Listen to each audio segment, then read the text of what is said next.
नमस्कार, स्वागत है आपका। मैं हूं आपके साथ हिमांशु। शुरुआत बड़ी खबर से। रायपुर में फिलहाल नाइट कर्फ्यू नहीं लगेगा। कैबिनेट मंत्री रविंद्र चौबे का यह बयान सामने आया है कि अभी तक जो संक्रमण है छत्तीसगढ़ में वो कंट्रोल में है। अब संक्रमण का दूसरा दौर दिख रहा है।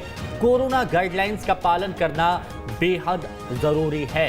अभी ऐसा कोई विचार नहीं है कि नाइट कर्फ्यू लगाया जाए या फिर लॉकडाउन किया जाए, लेकिन सावधानी आपको बरतनी होगी, एहतियात आपको बरतना होगा। सार्वजनिक जगहों पर अगर आप जाएंगे तो आपको मास्क लगाना होगा, आपको दूरी का पालन करना होगा और कोशिश ये करनी है कि भीड़ भाड़ से बचा जाए। संक्रमण का दूसरा दौर दिख रहा है और ये हम देख भी रहे हैं। पिछले कुछ वक्त से छत्तीसगढ़ में जो आंकड़े हैं वो दोगुने हो गए हैं।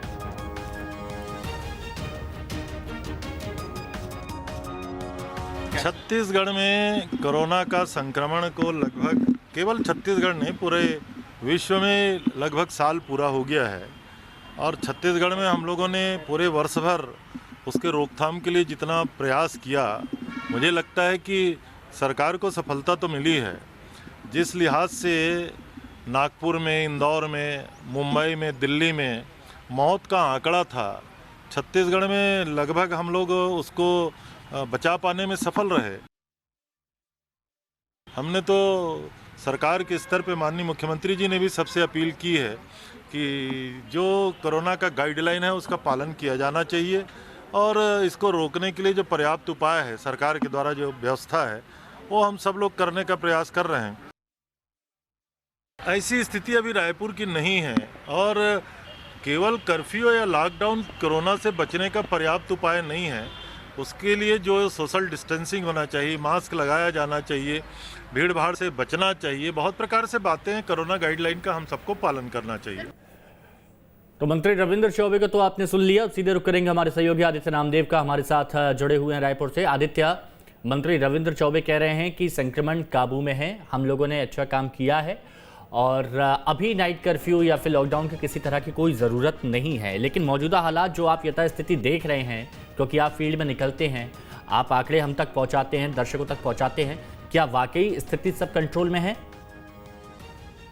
देखिए, सबसे बड़ी बात है हिमांशु जी कि जब इंटरनेशनल क्रिकेट स्टेडियम में 40,000 का क्राउड जमा हो सकता है, जब कोई दिक्कत नहीं, जब सरकारी आयोजन में कोई दिक्कत नहीं, जिसमें हजारों लोगों को इकट्ठा किया जा रहा है, तो क्या होली के फाग और होली त्योहार में ही कोरोना फैलेगा? दो तरफा चीजें नहीं होनी चाहिए। कड़ाई है तो फिर सबके लिए हो। आम लोगों के लिए आप कड़ाई कर रहे हैं। दीपावली का त्योहार हमने देखा इस बार कैसा मना, सभी हमने त्योहार देखा, बड़े बड़े पर्व नहीं मना पाए लोग, सिर्फ इसलिए कि कहीं ना कहीं कोविड-19 कंट्रोल पर रहे।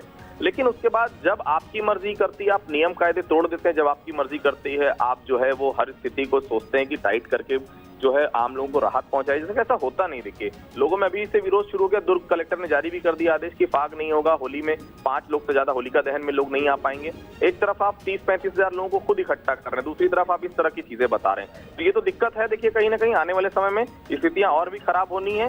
बिल्कुल, अगर सरकार चाह रही है कि कोविड-19 के अक्षरशः नियमों का पालन करा जाए, कड़ाई की जाए, तो कड़ाई हर स्तर पर हो, ये जरूरी है। आज 1 साल बीत गया है। इन 1 सालों में जिसमें पहला केस आया था लंदन से जो युवती लौटी थी, आज वो केस 3,19,000 को क्रॉस कर चुका है। तो स्थिति हम सभी जान रहे हैं और ये स्थिति सरकार भी बेहतर तरीके से समझ सकती है। कड़ाई अगर कर रही तो हर स्तर पर कड़ाई दिखनी चाहिए और इसकी शुरुआत जनप्रतिनिधियों से होनी चाहिए। लेकिन क्या इसका कुछ रिजल्ट निकल के सामने आएगा आदित्य? क्योंकि हमने देखा है कि जो भी आदेश सख्ती की बात कही है वो सिर्फ आदेश रह गए हैं, क्रियान्वयन उनका नहीं हुआ, धरातल पर वो दिखे नहीं हकीकत में। तो क्या अब जो यहाँ पर कहा गया है कि होली पर पूरी सख्ती की जाएगी, होलिका दहन में 5 लोगों से ज़्यादा शामिल नहीं हो पाएंगे, क्या इसके लिए कोई टीम बनाई जाएगी कि जगह जगह कितनी जगह होलिका दहन होता है वहाँ पर जाकर देखें कि भाई क्या स्थिति वहाँ पर बनी हुई है, या फिर वो भी सिर्फ आदेश है कहने के लिए? बिल्कुल, देखिए, छत्तीसगढ़ में जितने पुलिसकर्मी नहीं होंगे उससे ज्यादा तो होलिका दहन होता है अलग अलग जगहों में, तो पॉसिबल है ही नहीं कि उतने पुलिसकर्मी हर जगह पहुंच पाए। बिल्कुल सही कहा आपने, क्योंकि रायपुर में ही तकरीबन 500 से ज्यादा जगहों पर केवल होलिका दहन बड़ी जगहों पर होता है। छोटी गली मोहल्ले की तो हम बात ही नहीं कर रहे हैं। तो ये कंट्रोल तो देखिए आम जनता को खुद को करना पड़ेगा, लेकिन आम जनता भी हर समय सरकार से ही पूछती है, जब स्थिति खराब होती है तो क्या सिर्फ हमारी गलती रहती है? तो ये तो यक्ष प्रश्न पहले भी था, आज भी वही प्रश्न विद्यमान है। लेकिन बहुत सिंपल सी चीज है, अगर आपको कड़ाई करना है, लोगों को समझाना है, तो शुरुआत अपने घर से होनी चाहिए। ये सभी को सोचना पड़ेगा, क्योंकि अब की बार कोविड संभलने का मौका नहीं देगा जो स्थितियां नजर आ रही है। बने रहिए आदित्य, आप हमारे साथ, दोबारा जुड़ेंगे हम आपसे।